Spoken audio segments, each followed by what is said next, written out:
We're going to try 702, My Faith Will Accept to Thee.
How about if we turn to 809?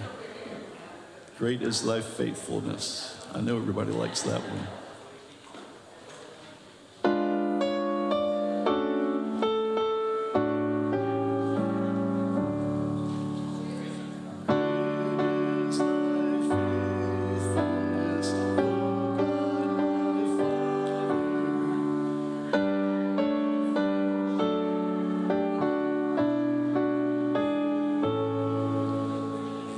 Changes not thy compassions.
How about if we turn to 770? What a friend we have in Jesus.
How about if we turn to 763, When Peace Like a River?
Can we turn to 907?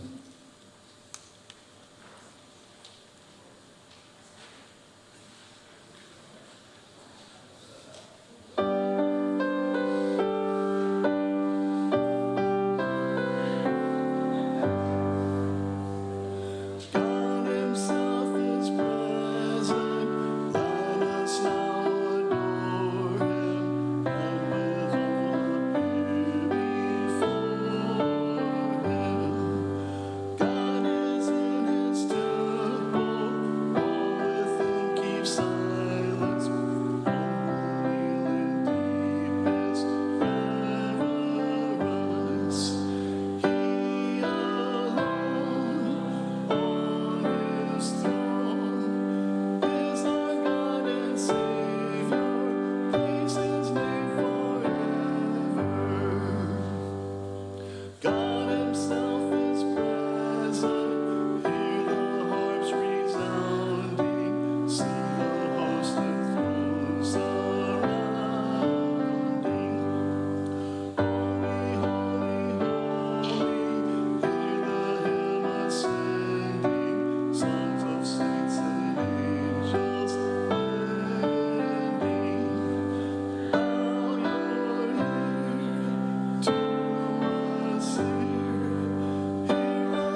morning.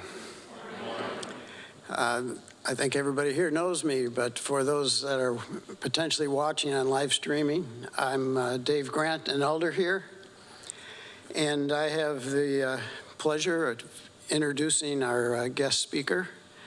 A couple real quick things. I would ask that if you have one of these, that you please take it out and turn it off or turn the volume off so that the proceedings are not interrupted. Thank you.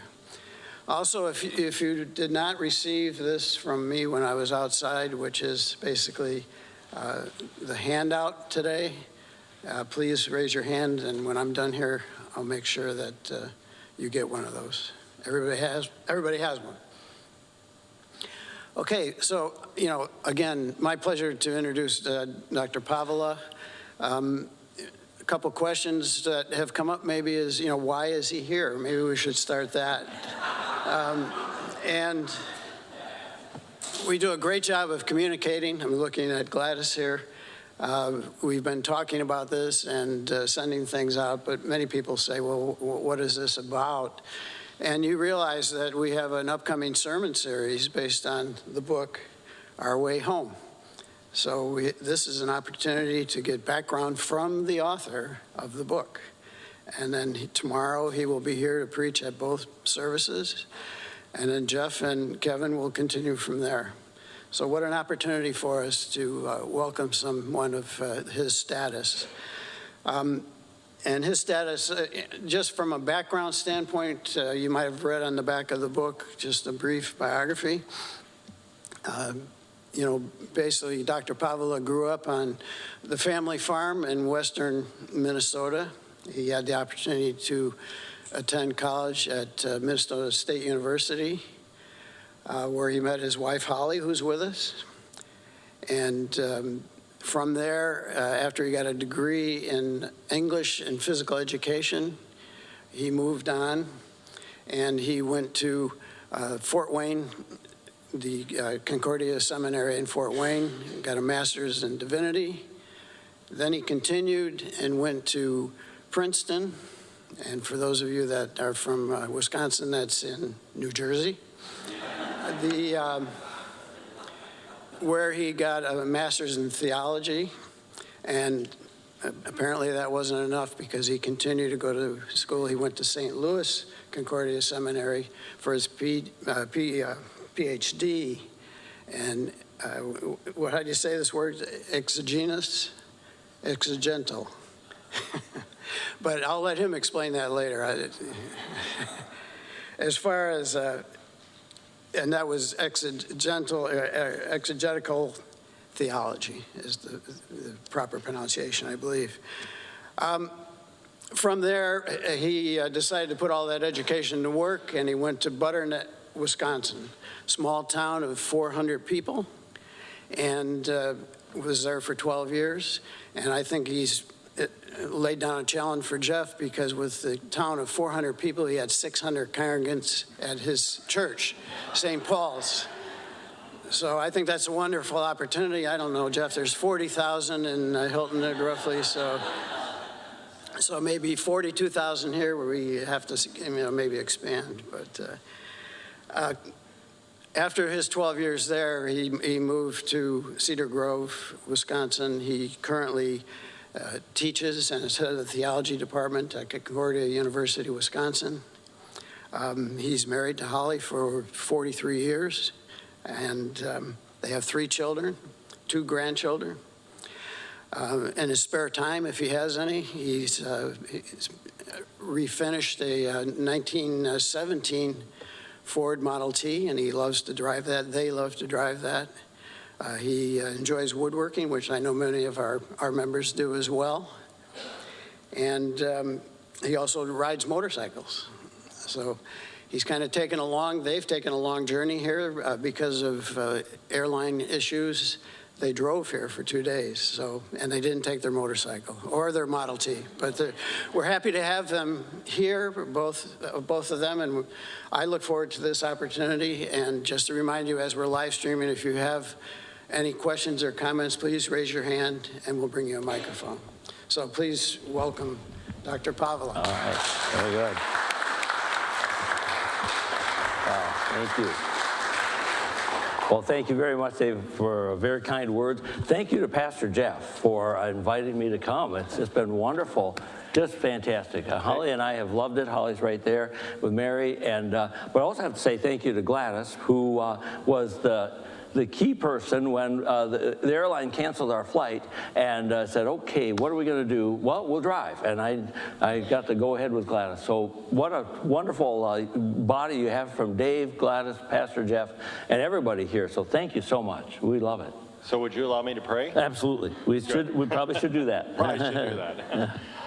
Dear Lord, you are our God, and we are your people, the sheep of your pasture, and your word, which is alive even now.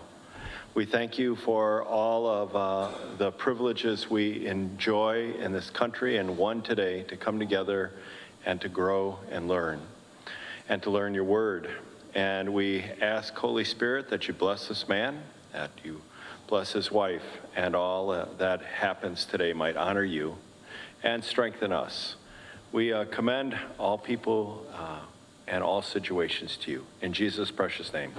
Amen. All right. Very good. Thank you. We are being live streamed, I understand, and so we're going to have a balance of, yes, you have to endure listening to me, but then I'm going to turn you loose to talk to each other, and I hope you'll look around and welcome somebody into your triangle or your pairing. But because we're live streaming, when I get the great ideas from you, we'll have to make sure that we get Mike around, and I think there he is. He's going to do that. So when it's your turn to talk, and we're going to have plenty of that opportunity, we'll make sure we get the mic over to you so our live streaming friends can hear you, and that's great. Again, thank you for letting us come. I said to people again and again, I'm sure Holly will agree with me, there's no church in Wisconsin that has a view out the front door like this, and also you left the doors open. There's no church in Wisconsin that leaves the doors open in mosquito season, and so this is fantastic. We thank you so much. I should explain a little something about those numbers at Butternut. Yes, it was a 400-person town that we lived in for 12 years, and we really did have 650 members on the rolls. As you understand it, rolls doesn't always mean in church, but really on Christmas Eve, we're looking 450, 500 people in church, and that's more than there are in the town. So that's fantastic. But now you got to remember something. You got to remember something. This will get you off the hook, Pastor. What was my competition? In a 400-person town deep in the North Woods, a 100-mile round trip to the nearest stop sign or fast food.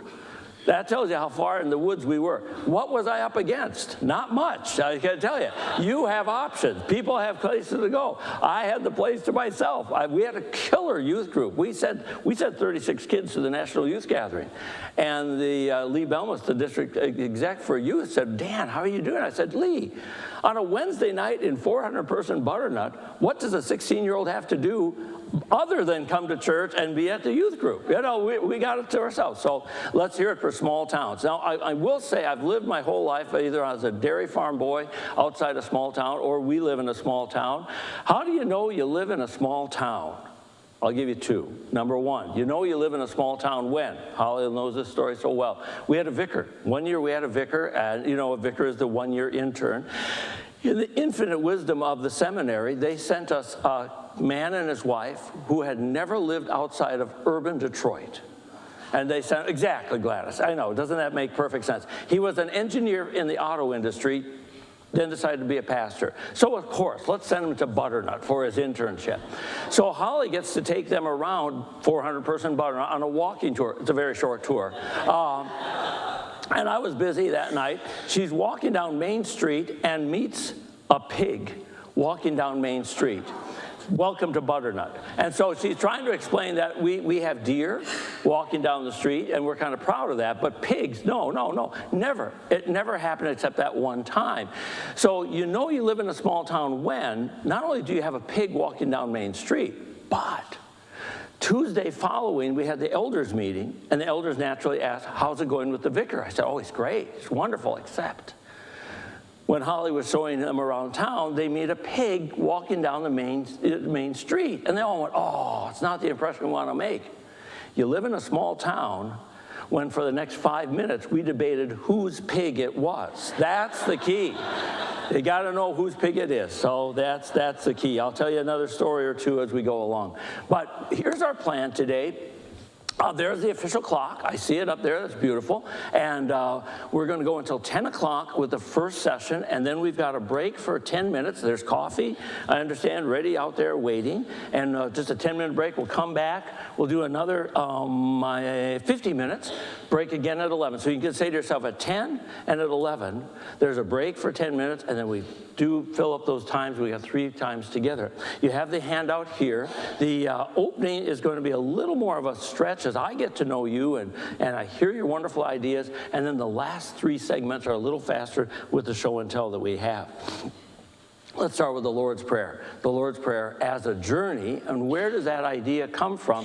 Some of you have, thank you so much for buying the book, and CPH loves you for that. Thank you for that. As you know, we've pictured the Lord's Prayer as a journey from heaven, earth, heaven again, and in that we've got a long conversation with our Heavenly Father. Now, I know the pastors are going to do a wonderful job, and I promise not to, empty out all the books so that on the following weeks you say, I've heard it, I got nothing. It's, And of course, not to say you guys couldn't come up with something better. Absolutely, I know that. But anyway, so we won't do all of that. But I'd like to start with the idea of a conversation in the family. And I understand that's one of the themes that you use very well here, that we talk about ourselves as a family, family of God, our Father, and the conversation. I'm going to turn you loose right now with each other, 2s and 3s, look around. What were the favorite phrases, the you could count on it phrases you would hear from your parents, or that you as a parent to your kids, or that your kids made the hallmark statement of your family? You heard it over and over again. When your family is talking, what are they saying? So 2s and 3s, look around, go, start talking to them. Give it about a minute. What does your family sound like when they're talking?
Together. Steve's going to come around. I know you've got great stories. You've got great stories. And I always ask this about my students, that if you have, you've got the best story. You've got the best phrase. Would you it's sort of like an auction. Would you kind of wait to the end? I mean, let the little people play first, and then when you've got the really good answer, you come at the end and go to boom on the top of the head of all of the rest of us. So going around, and but we need some of these great phrases. What was the hallmark phrases of your family, or of either mom or dad, or you as mom or dad? And they needed to hear it again and again. Go. Wait. Yeah. That's true. That's a wonderful one. And we're going to hear it. Dinner is ready. Dinner is ready. Did they come immediately when you said? Okay. All right. What else? The signature phrases of your family. When your family talked, they said? Because I said so. Oh, because I said so. The answer to all questions. Yes. Because I said so. That's beautiful. Keep on going. Oh, there's a gentleman right here. Come inside. Come inside. So you're having a wonderful time. Get in here. Yeah, come inside. What else? Oh, right here. Yeah. It's time to go to bed. Time to go to bed. And we're not doing another story. We're not doing another, time out. Yep. Oh, wait. George, get out of the refrigerator. George, get out of the refrigerator. That's beautiful. Pastor? Oh, okay. Wait till your dad gets home. Oh, fear in the heart of all children. Oh, yep, beautiful. Oh, there's another, yeah. Make good choices. Oh, that's good. That's awesome. Pastor Jeff's got one. This will be a pearl of wisdom. Oh, yeah. Is this what you heard, or was this what you told the kids? Oh, no, this is what I heard. Okay. It would be a whole lot better if you told the truth. If I find out, it's going to be a lot worse for you. That's true. Took a little longer to say, but there you go. That's a nice young lady next to Mary there. Yeah. Oh, fantastic. So our mom would teach us that our middle names were flexible. So I'm Mackenzie Flexible Dorth. Oh, there you go, Mackenzie, fantastic. Oh, I had the privilege of Mackenzie and I did an e-learning class together, and Molly, their older daughter, were face-to-face classes at the university. It's just fantastic. Okay, yes, oh, yeah. Remember, it's family first. Remember family first. Wonderful. Oh, these are great words and such. I'm going to tell you a little bit about my mom and dad. My dad was the quietest man who ever lived. I mean, I'm the only son. There's my sister and I, and so I'm my dad's whole workforce on the farm. Dad could go a whole day, and his only words would be, hurry, and hold this. That was it. And my mother, a fountain of words. My mother was a one-room country school teacher for 9 years. So like Little House on the Prairie, that was my mother. Western Minnesota, the prairies, those one-room schools out in the prairie. My mother talked and talked and talked and talked and talked and talked. So I'll tell you this story really, really fast. We come in to eat one day, and it was the old school where my mom did not eat with my dad and I. She kind of just hovered around and put the food on the plate, and Dad and I came in. We were eating, and we're getting out of here because we're going to make hay or something. I'm eating right away. Dad's not moving. Dad's not moving. He's not eating. My mother notices he's just sitting there. The food is all there. Trust me. The meatloaf, the mashed potato, the whole thing, sitting right there in front of him. My mother says, Edwin, that's my dad's name. Edwin, what's wrong? Edwin, it's all there. Edwin, do you see? You have silverware. What do you need, Edwin? Speak, Edwin, speak. And my dad said, salt. Oh, for heaven's sake. Mom goes over and gets the salt shaker. You know the metal ones about this big with 1,000 holes in it? Oh, yeah. And it says, bam, down on the table in front of Dad. Now what do you need? Nothing. He just ate real fast. I was halfway gone and out of there. It became a signature phrase in our family. Speak, Edwin, speak. So if I know you have a wonderful idea, I might just do that too. It's Kathy. Is it Kathy? Yes. I can tell, Kathy, when you have a great idea. So if I hover over you and say, speak, Kathy, speak, you'll know where I've gotten that from. Well, where are we going with this? It's the signature phrases of a family.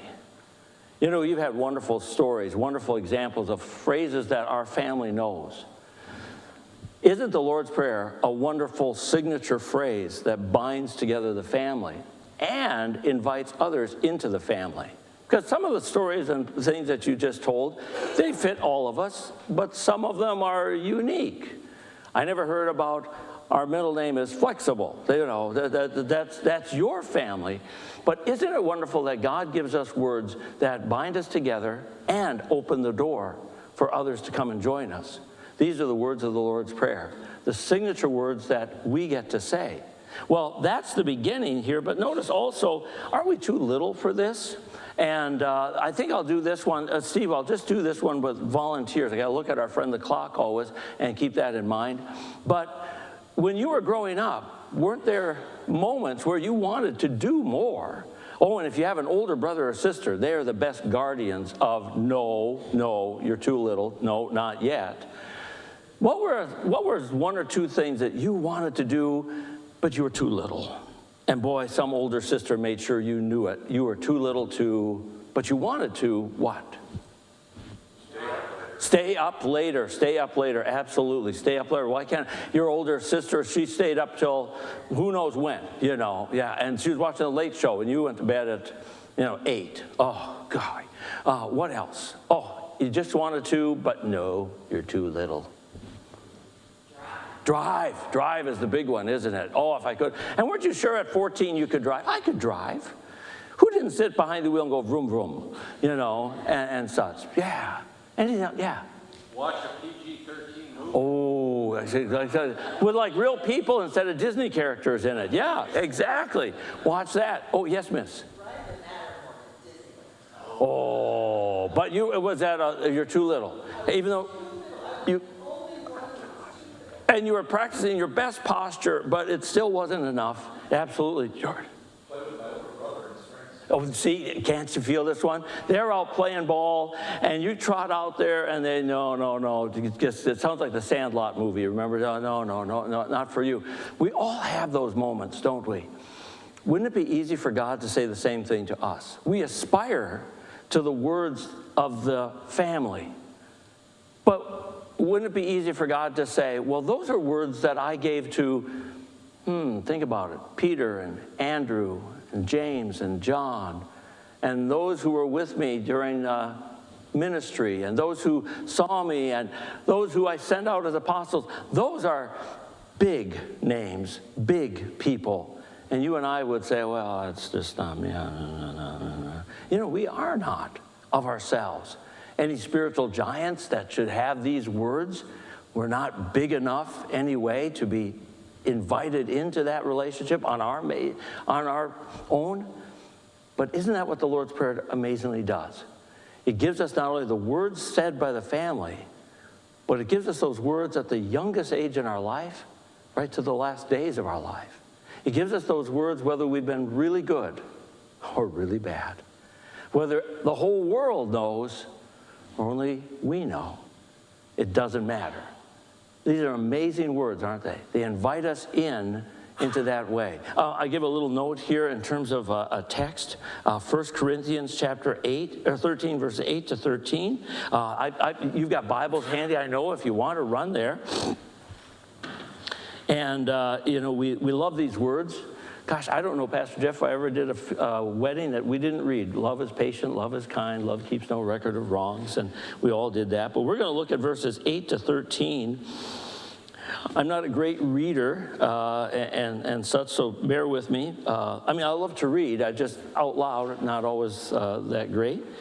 Let's look at verse 8. Love never ends. As for prophecies, they'll pass away. As for tongues, they'll cease. As for knowledge, it will pass away. For we know in part, we prophesy in part. But when the perfect comes, the partial will pass away. When I was a child, I spoke like a child. I thought like a child. I reasoned like a child. When I became a man, I gave up childish ways. For now we see in a mirror dimly, but then face to face. Now I know in part, then I shall know fully, even as I've been fully known. So now faith, hope, and love abide, these three, but the greatest of these is love. God takes these three things and he puts them in our hands. And Miss, I think you said learning to drive, right? Oh, perfect. Imagine this, and I'm going to toss, oh gosh, no, I left my keys at home.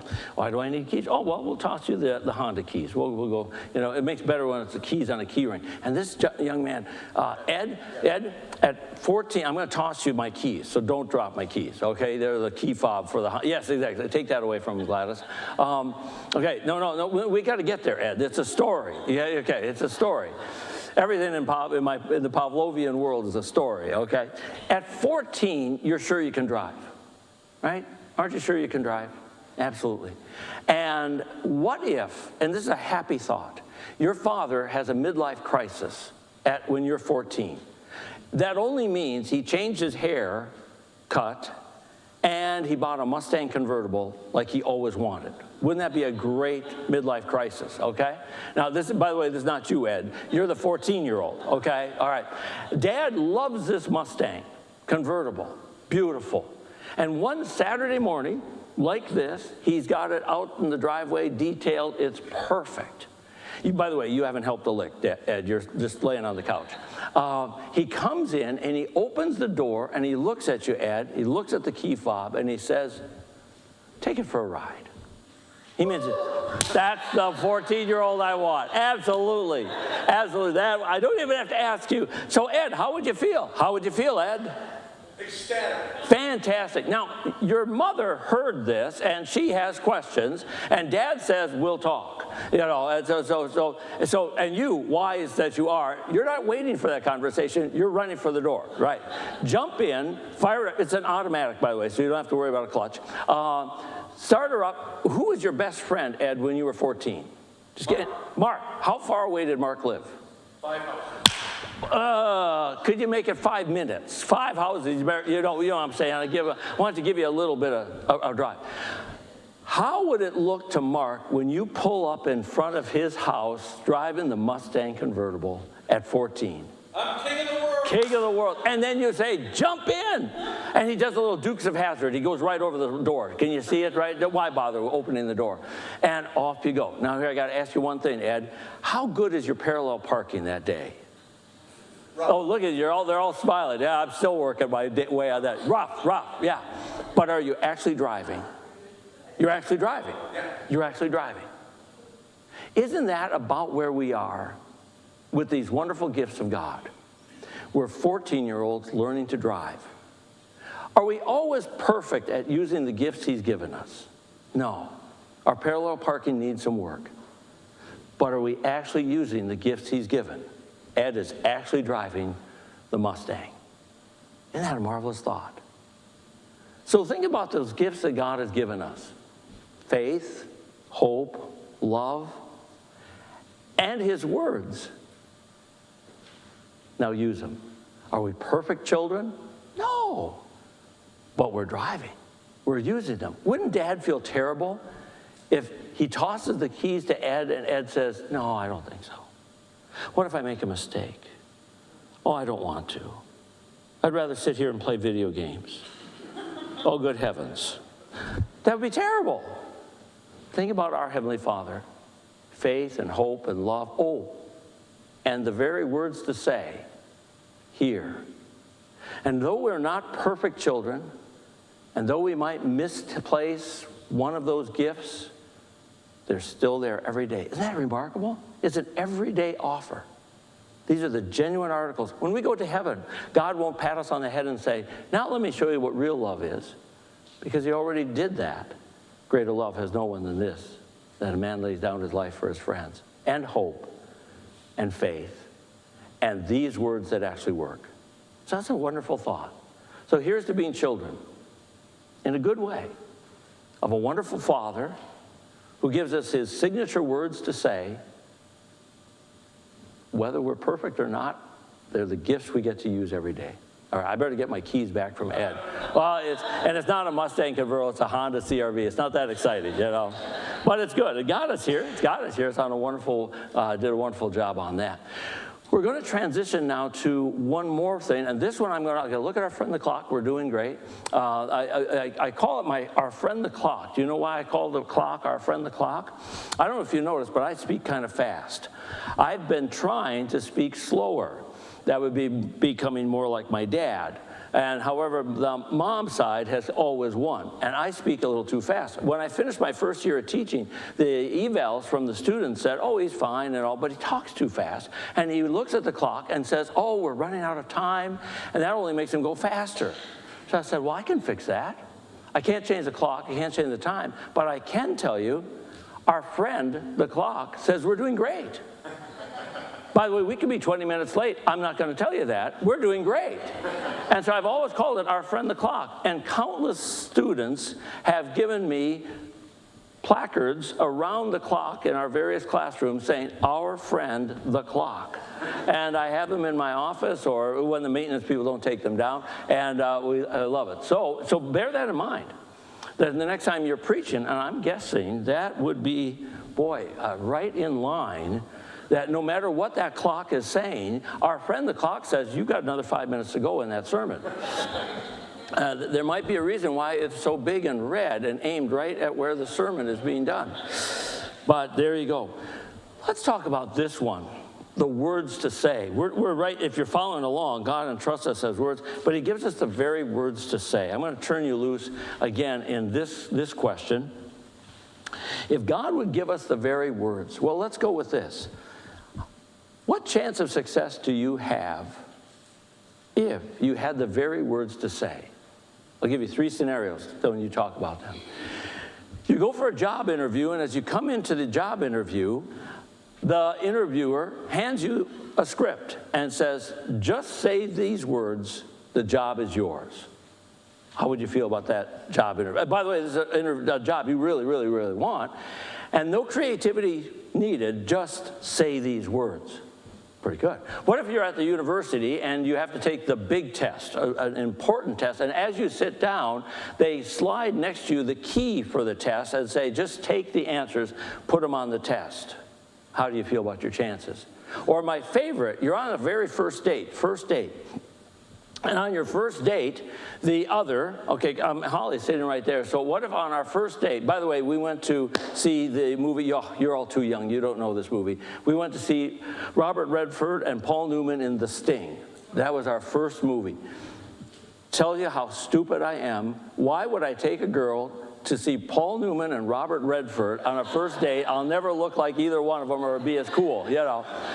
So that was a mistake. But what if she, on our first date, had just handed me a script and said, here, just say this. And there'll not only be another date, the wedding's in 11 months or something like that. So go, talk to each other. What are your prospects of success if they hand you the script? Go, talk to each other. Go. And how do you feel about it?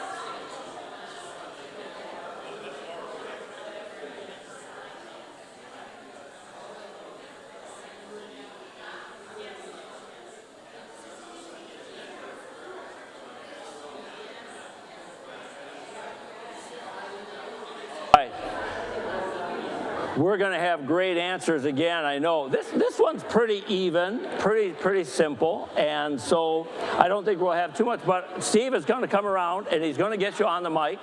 And so again, give Steve the wave, and he's going to come around. So if they gave you the words to say, what are your chances of success? And take any one of my scenarios. Oh, and if you've got a better scenario than mine, oh, absolutely. We'd love to hear it. If they gave you the words to say, what are your chances of success? Go. Oh, you're talking it so well, dive in. Just tell me which one of my 3 would we go. Here's a gentleman right there behind you. Oh, well, in front first. In the job interview, my chances would be nil because I'd say it's not a good fit and leave. Oh, is that right? If you're going to give me the answers, I'm out of here. Oh, I never heard that answer myself. And this fine young man in blue. It depends on who gives you the words, and you want to put some of your own personality into that. Exactly. George and I were talking about that same thing. Also, who gave you these words? Am I really supposed to just say this, like in a job interview? Well, what if George and I were talking about, it's George, isn't it? Yes. George and I were talking about, well, you want to see some creativity on the part of the one who's speaking. But tell me again, what are your chances of success? Either with the job, with the test, here's the key, just transfer it over, copy her down, or the first date. What are your chances of success? Yeah, Ed. Oh, very high. I mean, unless they screwed up the key, I think you're going to do pretty well. Absolutely. How about that first date? Would you believe it? No. Yeah, right, exactly. Oh, and I forget. It's Greg the architect. Greg, I like that. Nah. If this lovely young lady gave you that script and said, here, just say these words, there'll be another date, and by the way, the wedding, 11 months. Why would you go, I can't believe it? Not possible. I'm not that lucky. Right, exactly. If I'm really, really, really fortunate, maybe there'll be another date. But it can't be this easy. Pastor Jeff. So, you want to bring it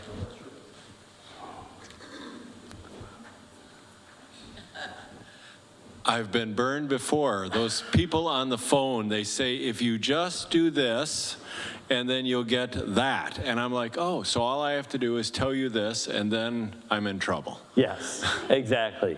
So that, and by the way, you by that point given away the secrets of your life, or it's gone on and on and on. Would you like to take our short survey? I don't have that much time in my life.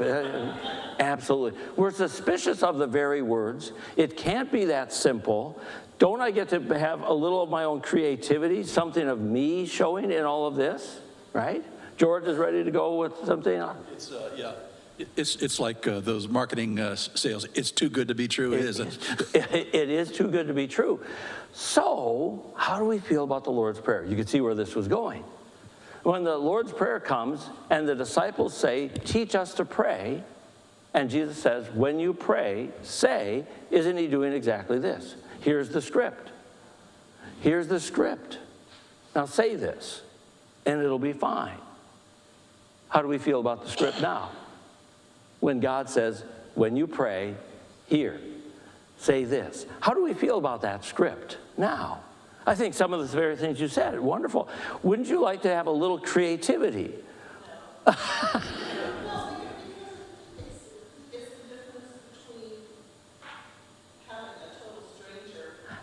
Right.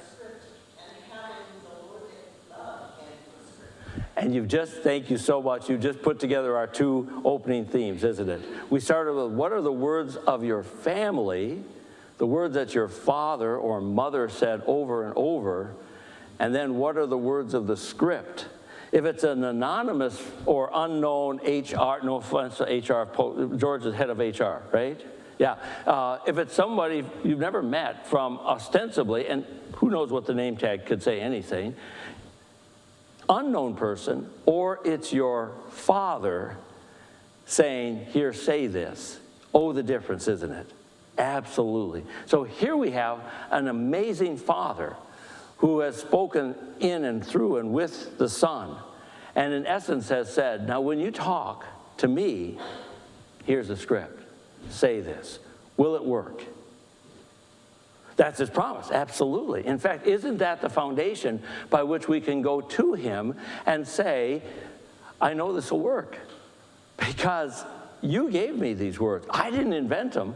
I would never even be so bold as to march up and, address you as Heavenly Father. But that's your gift and your gift to me. And will they work? They're your words. Of course they're going to work. And then I think we can go back to my analogies. Will it be the answer to your problems? It's the key. And he's not a duplicitous God who gives you one set of answers. Oh, they don't work, by the way. And the real ones are hidden. No, it actually works. He really does want you to be with and in his company, so to speak, in the family. And the date is the best one. What if this is really the beginning of a lifelong relationship? And these are the words that are going to open that relationship up. Isn't that the intention of God to all of us? That he would say these words. I've said those words first, baptism, as the water, word, promise that makes you part of my family. I've adopted you already as children. Now here are the words children say in the family. Here are the words adult children say in the family. They're my words. Now, being that they're his words, does he get tired of hearing them? What do you think? And why not? Why not? We're his children. Do parents love when children sound like the parents themselves? Oh, yeah, absolutely.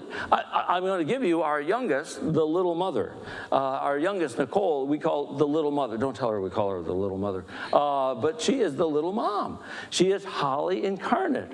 She is the one who, she checks on us. She texted us yesterday to make sure we got here and we got settled into our house, and we had to assure her, she lives in Denver, like she's going to do a lot of help here. We had to check in with the mom. We checked in with her as we're driving. She is the little mom. Does it do mom's heart good to see her caring continue on in Nicole? Absolutely, absolutely. It's wonderful, wonderful. Nicole is married in Denver, no children, just a dog that's very needy. We like them to say, okay, you've been caring for the dog now for 2 years, couldn't we move up, to something we can put on a Christmas card. Your dog is not cutting it. So grandchildren would be great on that one. But do we love when our children sound like us? Yes. Think of the joy of the Lord's Prayer when the Father hears us sound like Him and His Son, and that those words are what we carry on. Welcome to the family. These words will work. It does your Father's heart good to hear these words. That's the Lord's Prayer. Isn't that a marvelous thought? What a wonderful, wonderful idea. Now, our friend the clock is going to give me just enough time. My copy is in here. Where did I throw my copy of the book? Oh, good heavens. I had it right here. I've got it on here. You got it. Can I just, mine was right there. Well, anyway. As we're coming here, this last 10 minutes, I'm going to take us through the journey imagery. If you've got the book handy, you'll see it here. And I wanted to just give the background of the imagery here and also the genesis of that book. Don't worry, fellas, I'm not taking chapters 1, 2, 3, or any of the good stuff away from the forthcoming sermons. But as you open up to page, well, there is no number, is there? Page blank. Yeah, the opposite table of contents there, they've got the you might say the journey, and they repeat that progressively. Oh, by the way, I drew the most basic image of this, and the CPH people made it look a whole lot better. Mine was a version of like Stickmen, and they did the Mona Lisa version of it here. But where we're going with this is it's a journey from heaven, earth, heaven again. But wait, notice in the middle, you're never disconnected from heaven also. Even with bread and with forgiveness, notice the fluffy clouds, the storm clouds, the connection is always there between ourselves and heaven. So when we start and say, Our Father who art in heaven, we're no longer earthbound, but as the old saying goes about acolytes and the candles being extinguished, as the smoke rises, so do the prayers of His saints. And so our words go to Him, and they continue to be with Him. Oh, our focus makes a journey, doesn't it? We start with our Father who art in heaven. That's wonderful. And we stay there. Hallowed be thy name. Again, you're up there with the chorus and the angels. But we've got to make a journey, because as much as we'd love to just forget all those other worries, we've got chores to do. And that's that journey downward. Thy will be done, thy kingdom come. Lord, could you bring some of this here where I have to be? And then we're here in the middle. Notice the middle ground of bread and forgiveness. But when we're here, we're looking up there. Because where does your bread come from? Oh, not just from the soil. I'm all for, growing things and harvesting. But it's really a heaven gift. And forgiveness, what is that but heaven's best gift? And a torrent of forgiveness comes down on us in a very good way. And so while we're here, we're still connected to our Father who art in heaven. And that's where we want to go back to, because that's the closing, isn't it? Lead us not into difficult and dangerous places. Lead us not into mazes that never end in this world, but rather deliver us. And now we're going back up again. And where do we end? For thine is the kingdom and the power and the glory forever and ever. Amen. We start singing the songs that we started with. And so that's our journey. And the pastors are going to take you through that much, much better than just my few words. But that imagery, I think, helps us, because we're always in touch with our Father in heaven. We always know that the words we're saying are the words He gave us in the first place. We're not just saying them, yes, with each other. That's great. We become a family. These are the words we share. But always there a vertical word that connects us with him. And so there's our journey that we'll be taking. Now we're going to be talking about, in these coming 2 more segments, about some of the perspectives we have when we come to prayer. And how do we picture our Father? What are we expecting from him? And we've got show and tell. We're going to use that and such. One last question I often get asked, and we'll just do this and then we'll be on our break, is where did I get the idea for the book, and how did that come about? When I was parish pastor in Butternut, we had at least twice a year, sometimes 3 times, but at least twice a year, we had new members classes. And I don't know how you do it, Pastor Jeff, here, but we would go 10 to 12 hours, and we would take in new adults, you know, who had moved in the area or decided to, again, there was only a Catholic church and a Lutheran church in Butternut. So countless people moved to us. By the way, we were the home of the Chequamegon National Forest, and so you would come out of all kinds of places to work in the National Forest, and you were just stationed there. And people would, time and time again, would come up to me and say, well, I don't want to be Catholic, so I guess I'll be a Lutheran. That was the ringing endorsement. And God bless our Catholic friends, but so we would take these folks in. So here's the challenge. You usually came in with someone. You know, Ed, you came in because I'm going to make you the new member, because Gladys, your wonderful wife, is already a member, all right? And usually you're, can I just turn the clock back a day or two? You're 20. Two 20-year-olds or 21-year-olds, exactly. See, it's still there, right there. And so here was my challenge in doing those classes, and pastors, you can understand. See, Gladys grew up in St. Paul's Lutheran Church, and I'd been there 12 years. So Gladys, we had confirmation class together. We had youth group every Wednesday night together. There is no thought I have anymore that you haven't heard, all right? Now, Ed, it's all new to you. So how do we do a class that isn't, deadly boring for Gladys, and yet doesn't leave Ed behind somewhere else? So that's what the Lord's Prayer as a Journey became. It was that 1-hour class that said something about the Lord's Prayer that was new. I made sure to never use it in confirmation.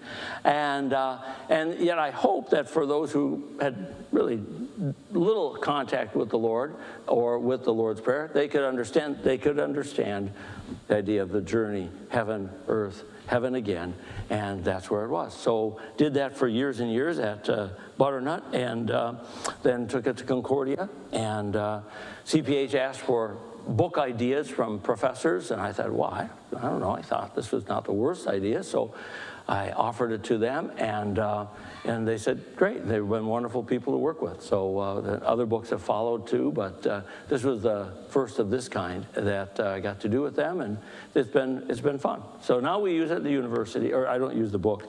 I mentioned that it's there, but condense it. So there you go. Now you might be saying, if you can do the whole thing in an hour, why are we still going to keep going? Well, that's because the food's not ready until noon. Yeah, no, there's more to say. And the pastors are going to do more than that with the sermons to come. But there we are. All right, one last, you live in a small town, and then it's break time. This was not Butternut, but Dave mentioned that I've been riding motorcycles for 52 years. I have, 52 years straight of riding bikes and taking motorcycle rides around the country. And when I was 18, I got on nobody will remember this, I got on a 1972 Yamaha DS7 250 street bike, a little 2-cylinder, 2-stroke street bike. Nobody remembers those little R5, RD350 Yamahas. No, nothing. It is a bike way smaller than you should ride across the country. And I rode all the way to Rocky Mountain National Park, and just north of Denver. And I was coming back. Through Nebraska, and I'm a small town. So I'm a small town farm boy, and I went into the cafe and sat down, and there was no menu. The menu was a chalkboard, all right? And the chalkboard, the special that day was the cheeseburger basket. And so the waitress came by, and I said, cheeseburger basket, sounds great. I'm sitting at the counter, and after a few minutes, she comes by, and she puts the plate down, and there's the cheeseburger, and there's the fries. And as she put the plate down on the counter in front of me, she said, sorry about the plate. Somebody else is using the basket. You know you're in a small town when there's the basket. That's the basket. It's true story. Absolutely true story. Small town. So there we are. All right. So it's 10 o'clock. We have a 10-minute break, and the coffee, I understand, is out there. Is there, Pastor Jeff, anything else that's needed? Nope. And we'll call you back in after 10 minutes. Music will call you back in 10 minutes. So thank you so much for the beginning, and go and stretch your legs and get some coffee, and we'll be back.